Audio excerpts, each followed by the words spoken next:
तो वहीं अंबादास दानवे ने संजय राउत से मुलाकात की है और आपको बता दें कि वो संजय राउत के घर पहुंचे थे, जहां उन्होंने उनका हालचाल जाना, जिसके बाद पत्रकारों से भी बात की गई। और अंबादास दानवे ने कहा है कि संजय राउत एक बार फिर पूरी ताकत से लड़ेंगे। साथ ही उन्होंने पत्रकारों से ये भी कहा कि न्यायालय ने मान लिया है कि उनके ऊपर लगे आरोप गलत हैं। हालांकि दर्शकों को बता दें कि न्यायालय ने ऐसा कुछ भी नहीं कहा है। न्यायालय ने संजय राउत को जमानत पर जरूर रिहा कर दिया है और अभी इस मामले की सुनवाई होगी। ऐसे में तारीखों पर संजय राउत को आरोपी की तरह ही अदालत के सामने जाना होगा। अतिशय सुस्पष्टपणे अटकच बेकायदेशीर, गुन्हा तर फार लांब, पण तो अटकच बेकायदेशीर आहे. मला वाटतं न्यायालयाचा हा तडाखा निश्चित या सगळ्या कारवाईला एक चांगलं उत्तर मिळालेलं आहे असं वाटतं. मी भारत जोडो यात्रेसाठी पण जात आहात, तिथे सुद्धा सामील होत आहे. आदित्य ठाकरे सुद्धा सामील होणार आहेत. हो, कशी असणार आहे रणनीती? आदित्यजी ठाकरे साहेब आज भारत जोडो यात्रेत सहभागी होत आहेत दुपारून नांदेडमध्ये. मी सुद्धा आदित्यजी ठाकरे साहेबांसोबत जाणार आहे. या महाराष्ट्रात महाविकास आघाडी एक सातत्याने एक ताकदीनं काम करते आणि राहुल गांधीचे भारत जोडो एक चांगली संकल्पना घेऊन निघालेले, त्याच्यात आज आम्ही सहभागी होत आहोत. न्यायालयाने अतिशय सुस्पष्ट तो वहीं आपको बताते चलें कि इस तरह का बयान उन्होंने दिया है जब वो संजय राउत से मिलने उनके घर पहुंचे थे। और आपको ये भी बता दें कि हाल ही में 100 दिन कारागार में रहने के बाद संजय राउत आखिरकार जेल से बाहर आ गए हैं।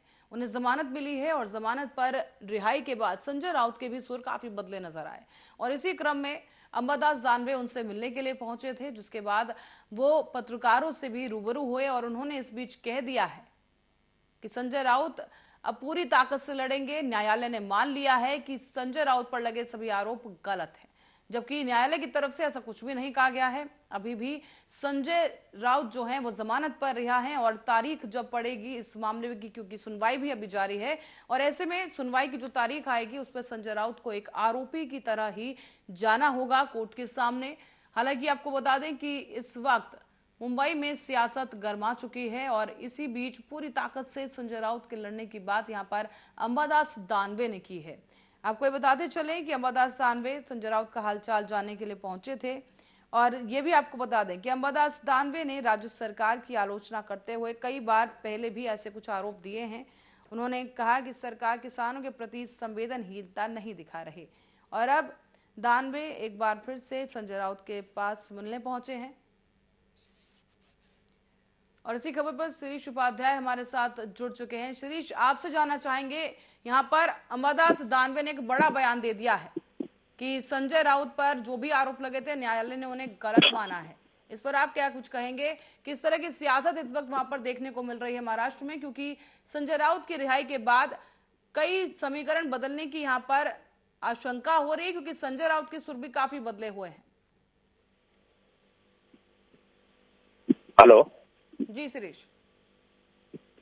संजय राउत के रिहाई के बाद से शिवसेना के उद्धव गुट और कांग्रेस पार्टी के भी कई नेताओं के बयान आ रहे थे। आज उसी कड़ी में अंबादास दानवे जी, जो विधान परिषद में विरोधी पक्ष नेता है, उन्होंने सुबह सुबह जाकर के संजय राउत से मुलाकात की और बाहर निकल के मीडिया से बात करते समय कहा कि कोर्ट ने ये माना है कि संजय राउत निर्दोष है। ऐसा बोल करके वो न सिर्फ गलत प्रचार कर रहे हैं बल्कि कोर्ट की अवमानना भी कर रहे हैं। बेसिक चीज ये है कि कोर्ट में अभी उनके मामले की सुनवाई आगे की जाएगी और अभी तो सिर्फ उनको जमानत मिली है, जो और भी आरोपियों को, अन्य केसों में भी आरोपियों को जमानत मिल जाती है, लेकिन जमानत के बाद भी केस खत्म नहीं हो जाता है।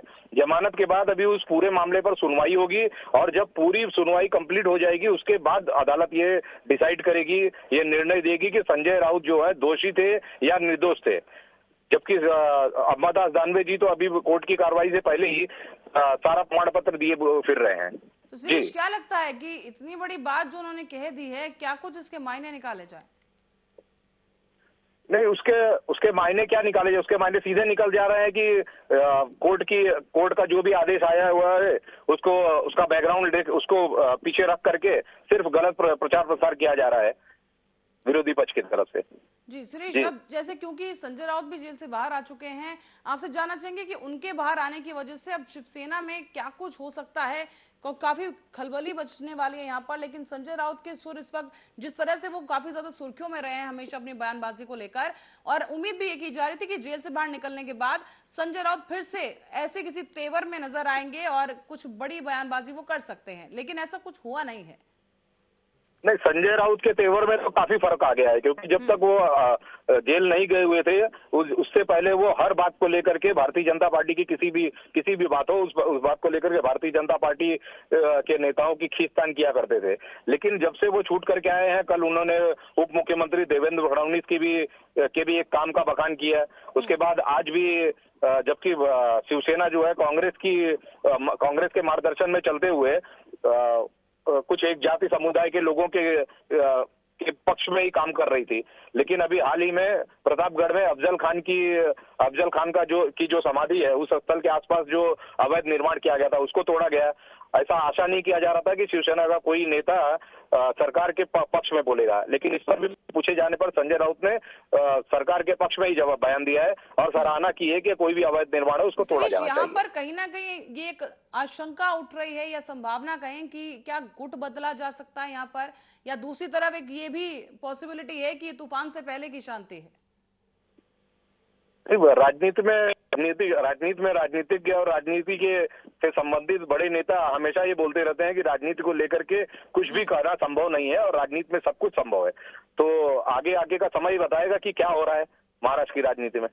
चलिए शिरीष, बहुत बहुत धन्यवाद इस जानकारी के लिए। कार्यकारी संपादक महाराष्ट्र से शिरीष उपाध्याय हमारे साथ जुड़े, जिन्होंने कहा कि इस तरह का ये बयानबाजी जो की गई है तो बिना कुछ उनको प्रायर इंफॉर्मेशन के उन्होंने इस तरह से बयान दिया है। हालांकि इस पर अभी किसी तरह की कोई प्रतिक्रिया सामने नहीं आ पाई है। तो वहीं संजय राउत के बयान को लेकर भी कहा जा रहा है कि जिस तरह से उनके तेवर काफी नर्म पड़ चुके हैं इस वक्त, तो वो भी संशय की स्थिति में है इस वक्त। शायद वो कुछ कहना नहीं चाह रहे या किसी और सुर्खी में इस वक्त वो नहीं आना चाहते हैं।